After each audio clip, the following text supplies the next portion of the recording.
काँग्रेसचे प्रदेशाध्यक्ष नाना पटोले काल अकोल्याच्या दौऱ्यावर होते। या दौऱ्यादरम्यान एका कार्यकर्त्यांनी त्यांचे पाय धुतल्याचा व्हिडिओ जो आहे तो व्हायरल झालेला आहे आणि त्यानंतर आता भाजप आक्रमक झाली। आपल्या सोबत बोलण्यासाठी भाजपचे खासदार आहेत डॉक्टर अनिल बोंडे। सर, काय सांगणार? एक व्हिडिओ व्हायरल झालाय नाना पटोलेंचा, एक कार्यकर्ता त्यांचे पाय धुत आहेत, कसं पाहता या व्हिडिओकडे? थोडंसं यश मिळालं की त्यांच्या डोक्यामध्ये मस्ती घुसते आणि सगळ्यांना ते गुलामच समजतात। स्वतःचे कोणाच्या पायाला चिखल लागला तर तो पाय धुवून घेईल, पण यांनी कार्यकर्त्याकडून पाय धुवून घेतले, म्हणजे त्याला मनाई नाही केली, वरून हसूनही राहिला। आणि या लोकांची मानसिकताच अशी आहे की काँग्रेस प्रदेशाध्यक्ष असला तर तो वरच्याची चमचेगिरी करते आणि त्याची चमचेगिरी खालच्या कार्यकर्त्यांनी केली पाहिजे, जनतेने केली पाहिजे असं त्याला वाटते। आणि त्याच्यामुळं या लोकांची सरंजामशाहीची मनोवृत्ती आहे, हुकुमशाहीची मनोवृत्ती आहे, लोकांना गुलाम समजण्याची मनोवृत्ती आहे आणि म्हणून या नाना पटोलेची मस्ती ही जनताच उतरवणार आहे। ओएसिस फर्टिलिटीच्या तज्ञांनी IVF उपचार पद्धतीद्वारे 1 लाखांहून अधिक जोडप्यांना मातृत्व प्राप्तीचा आनंद दिला आहे। मोफत अपॉइंटमेंट बुक करण्यासाठी आजच संपर्क साधा। परंतु या नाना पटोलेच्या पायाचा चिखल कार्यकर्ता धुतो, त्याची त्याला लाज वाटली पाहिजे। याच्यासाठी भारतीय जनता पक्ष निषेध तर करतोच आहे आणि नाना पटोलेवर ठिकठिकाणी चिखल लगाव आंदोलनसुद्धा निश्चितपणे भारतीय जनता पक्षातर्फे कार्यकर्ते करण्याच्या मानसिकतेत आहे।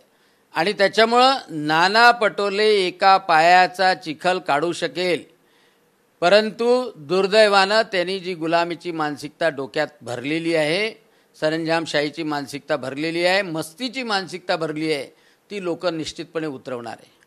लोकसभा निवडणुकीचा निकाल लागलेला आहे आणि काल भाजपच्या आमदारांची बैठक पुण्यामध्ये झाली। त्यांचं म्हणणं पडलं की अजित पवारांना सोबत घेतल्यामुळं फटका बसलेला आहे, महायुतीत अजित पवार नको अशी भूमिका भाजपच्या काही आमदारांनी केली। दुसरीकडे जे मुखपत्र आहेत RSSचे त्यात देखील म्हटलं की अजित पवारांमुळे फटका बसलेला आहे। कसं पाहता आमदारांच्या या भूमिकेकडे?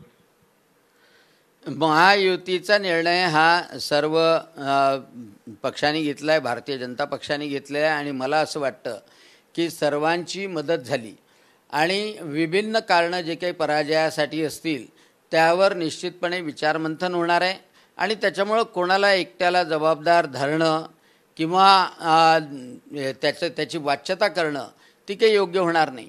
आणि जे काही कारणं असतील ते कारणं, जे कोणते कारणं असतील ते कारणावर विचारमंथन करून निश्चितपणे त्यावर उपाययोजना करता येतील, समन्वय निश्चितपणे वाढवता येईल असं मला वाटतं। ज्या पद्धतीनं आता भाजपच्या काही आमदारांनी म्हटलेलं आहे की अजित पवार युतीमध्ये नको, त्यावर बच्चू कडूंनी प्रतिक्रिया दिलेली आहे। एकनाथ शिंदे यांना शह देण्यासाठी जे आहे ते महायुतीत अजित पवारांना घेतलंय, परंतु तो डाव त्यांच्यावर भाजपवर उलटला असं म्हणतात। बच्चू कडू सुद्धा महायुतीतच होते आहेत आणि त्यांनी सुद्धा काय केलं हे सगळ्यांना माहीत आहे आणि त्याच्यामुळं बच्चू कडूंनी आपलं स्वतःचं पाहावं, दुसऱ्याला काही मला असं वाटतं की दुसऱ्याला काही ॲडवाईस करू नये। रवी राणांनी आरोप केला की बच्चू कडूंनी या ठिकाणी काम केलं नाही, खेडी खेळलेले आहेत महायुतीत अमरावती लोकसभा मतदार। रवी राणा काय बोलतो त्याच्यासाठी मी उत्तर देऊ शकत नाही आणि ते त्यांचं परस्पर जे आहे ते स्वतः पाहून घेतील।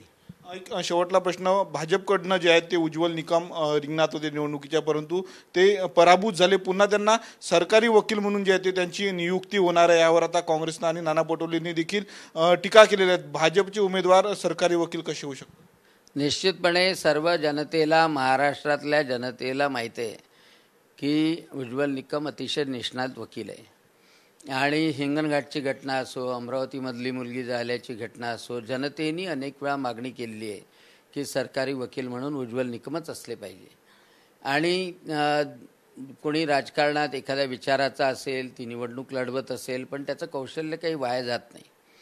म्हणजे एखादा डॉक्टर असला तर त्या डॉक्टराचं कौशल्य काही वाया जात नाही आणि त्यामुळं शासनाला जर योग्य वकील पाहिजे असेल शासनाची बाजू मांडण्याकरता, तर निश्चितपणे शासनाने तो प्रस्ताव दिला असेल तर काँग्रेस आणि राष्ट्रवादीच्या पोटात दुखायला काही हरकत नाही, काही गरज नाही। हरकत नाही म्हणण्यापेक्षा गरज नाही, त्यांच्या पोटात दुखायची गरज नाही। उलट चांगला वकील नेमण्यात येतो आहे सरकारी वकील म्हणून, तर निश्चितपणे त्यांनी स्वागत करायला पाहिजे। तुम्ही म्हटलं की बच्चू कडू महायुतीत आहे, यावर तुम्ही प्रश्नचिन्ह निर्माण केलेलं आहेत. सप्टेंबरमध्ये बच्चू कडू निर्णय घेणार आहेत महाविकास आघाडीसोबत जायचं की महायुतीत लढायचं किंवा मग स्वतंत्र प्रहार करणार, कसं पाहताय बच्चू कडूंच्या भूमिकेकडे? त्यांच्या निर्णयाकडे काय पाहायचं आहे, ते निर्णय घेतील त्याच्याप्रमाणे ते वागतील. आताही लोकसभेमध्ये त्यांनी निर्णय घेतला तर ते कोणी काही थांबू शकलं का? त्याच्यामुळं ते स्वतंत्र पक्षाचे आहे, त्यांच्या निर्णयाकडे आम्ही पाहण्याचा प्रश्नच येत नाही.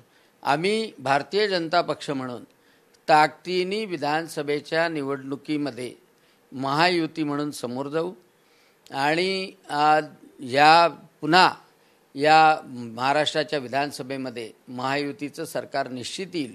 पूर्ण मेहनत करू. काही चुका झाल्या असतील त्या करेक्ट करता येतील, त्या दुरुस्त करता येतील. कार्यकर्त्यांशी पुन्हा संवाद साधता येईल. अजून संघटनात्मक बांधणी अधिक मजबूत करता येईल. काही निवडणुकीच्या दरम्यान अनेक लोकांचे नावं नव्हते, ते नावं इन्क्लूड करता येतील आणि त्या उपाययोजना आम्ही शांततेने संघटनात्मक पातळीवर करतोय. नक्कीच. तर हे होते खासदार अनिल बोंडे. कॅमेरामन विकी चव्हाणसह मी स्वप्नील उमाप, TV9 मराठी, अमरावती.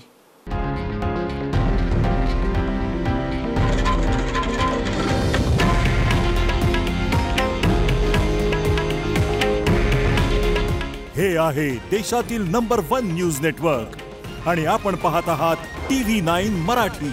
काळजी तुमची, हित महाराष्ट्राचं.